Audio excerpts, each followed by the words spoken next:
ગણતરી કરીએ તો ગુજરાતની અંદર 53% વસ્તી ઓબીસીઓની છે, જેની અંદર અંદાજિત 146 જ્ઞાતિઓ આવે છે। ગુજરાત સરકાર અવારનવાર ઓબીસીઓને ન્યાય આપીએ છીએ તેવી વાતો કરે, પણ 1931થી આ દેશની અંદર જાતિ ગણના કરવામાં આવી નથી। ત્યારે પહેલી માંગ તો અમારી છે કે ગુજરાતની અંદર વસ્તી ગણતરી આવે અને એ પણ વસ્તી ગણતરી જ્ઞાતિ મુજબ થવી જોઈએ કે જેથી કરીને તમામ જ્ઞાતિઓને ન્યાય મળે। જ્યારે આપણે 53% વસ્તી ઓબીસીઓની હોય અને છતાં ગુજરાતની અંદર એને પૂરો ન્યાય ના મળતો હોય તો એના માટેની અમે શરૂઆત કરી રહ્યા છીએ।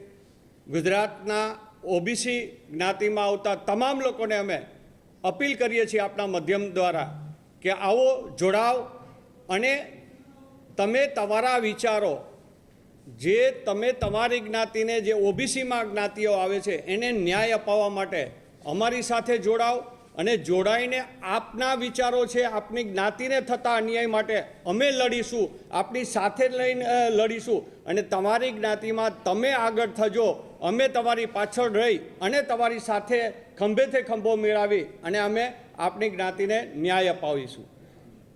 વિશેષમાં જુદા જુદા જે વિષયો છે એ વિષયો માટે વિક્રમભાઈ અને ઋત્વિકભાઈ વાત કરશે, એટલે હું વિક્રમભાઈને કહું કે તેઓ આપને સંબોધન કરે।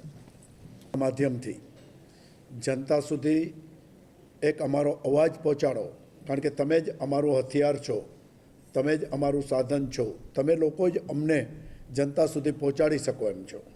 ઓબીસીની લડાઈ એ એટલા માટે કે ગુજરાતની અંદર 53% વસ્તી હોય અને એમને એમનો અધિકાર, પોલિટિક્સની અંદર તો પોતાના અધિકારો માટે લડવાની વાત હોય છે, એમનો અધિકાર મળવો જોઈએ। કોઈ પણ પાર્ટીની અંદર કોઈ ઓબીસી કોઈ રાજકારણની અંદર એક પાર્ટીમાં ન રહી શકે, જે અલગ અલગ પાર્ટીમાં પણ હોય એ પાર્ટીની અંદર પણ પોતાના અધિકાર માટે અવાજ ઉઠાવવો પડે।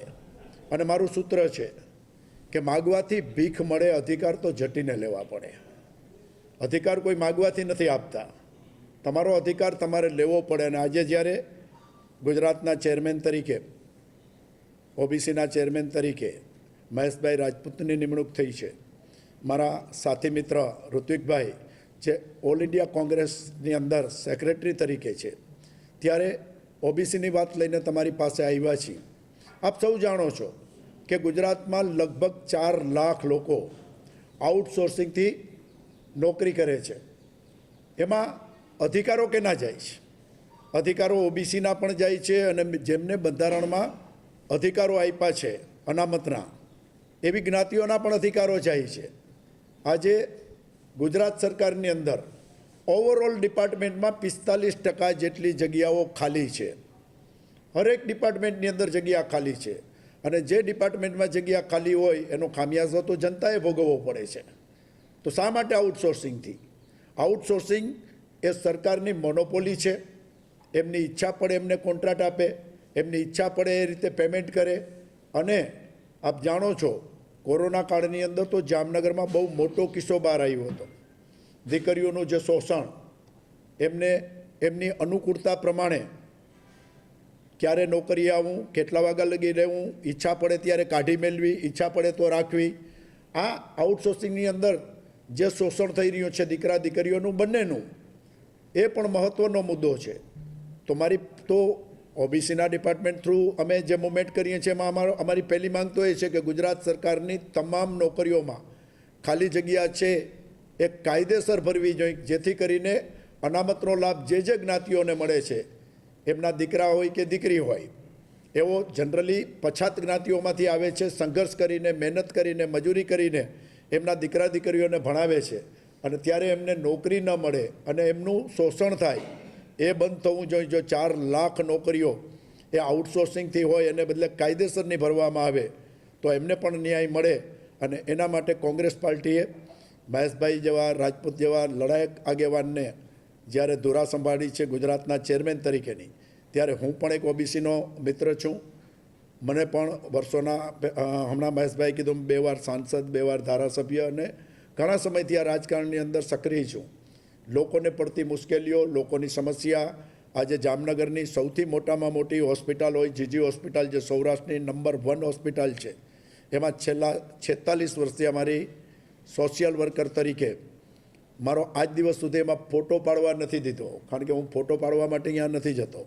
પણ ત્યાંની જે ફરિયાદો આવે છે, ત્યાંનું જે દુઃખદ વર્ણન આવે છે, દીકરીઓ ઉપર થતો અત્યાચાર, એ મોટામાં મોટી સમસ્યા એ છે. નોકરી, પૈસા, પગાર એ તો પછીની વાત છે, પણ આઉટસોર્સિંગની અંદર જે પરિસ્થિતિ ઊભી થઈ છે એ તાત્કાલિક ધોરણે બંધ થાય અને સરકાર એ જગ્યાઓ જો ભરે તો જે હકદાર છે એને કાયમી નોકરી પણ મળે ને એના પરથી એક ડર પણ નીકળી જાય. ઈચ્છા પડે ત્યારે એમને કાઢી મેળવામાં આવે, 11 મહિનાના કોન્ટ્રાક્ટ ઉપર રાખ્યા હોય ને ગમે એ બાનું કરી અને એને 3 મહિનામાં છૂટા કરી દેવામાં આવે, કારણ કે એમની ઈચ્છા પ્રમાણે એ વર્તન ન કરે, તો એવો અધિકાર તો લોકશાહીની અંદર કોઈને ના આપી શકાય. એવી છૂટ તો લોકશાહીની અંદર કોઈને ના આપી શકાય કે જ્યારે કોઈ એક વ્યક્તિ આખું વર્ચસ્વ ચલાવે. અને આપને પણ ખબર હશે કે ગવર્મેન્ટ તરફથી કેટલા પૈસા મળે છે અને એમને ચૂકવવામાં કેટલા આવે છે. એમને પૂરા પૈસા પણ ચૂકવવામાં નથી આવતા, અને જે લોકો જરૂરિયાતમંદ લોકો છે એમની સહી લઈને, એમની મજબૂરીનો લાભ લઈને એમને નોકરી પણ કરવી પડે છે અડધા પગારે. આમાં ભયંકર ભ્રષ્ટાચાર પણ સામેલ છે, શોષણ પણ સામેલ છે. આવતા દિવસોની અંદર કોંગ્રેસના માધ્યમથી મહેશભાઈની આગેવાનીની અંદર અમે લોકો આ ઓબીસીની જે મુવમેન્ટ શરૂ કરી છે એની અંદર અમારાથી બનતા પ્રયત્ન કરીને ઓબીસી સમાજને, બધા સમાજને ન્યાય મળવો જોઈએ. એવું નથી કે અમે ઓબીસીના છીએ એટલે ઓબીસીની વાત કરી. જે ઉજળિયાત સમાજો છે એમના જે અધિકારો છે એમને પણ એમના લાભ મળવા જોઈએ. પણ અમારી જે અત્યારે જવાબદારી છે એ કોંગ્રેસ પાર્ટીના માધ્યમથી ઓબીસી સમાજને થતા અન્યાય સામે લડવાની છે. બીજા કોઈ સમાજને નુકસાન થાય એમાં અમે માનતા નથી, પણ અમારા અધિકારોને કોઈ નુકસાન કરે તો એને અમે સહન કરવામાં નથી. અમે પોલિટિકલી રીતે અમે આ લડાઈ લડશું અને ઓબીસી સમાજને ન્યાય અપાવશું, એટલી મને ખાતરી છે. જય હિન્દ.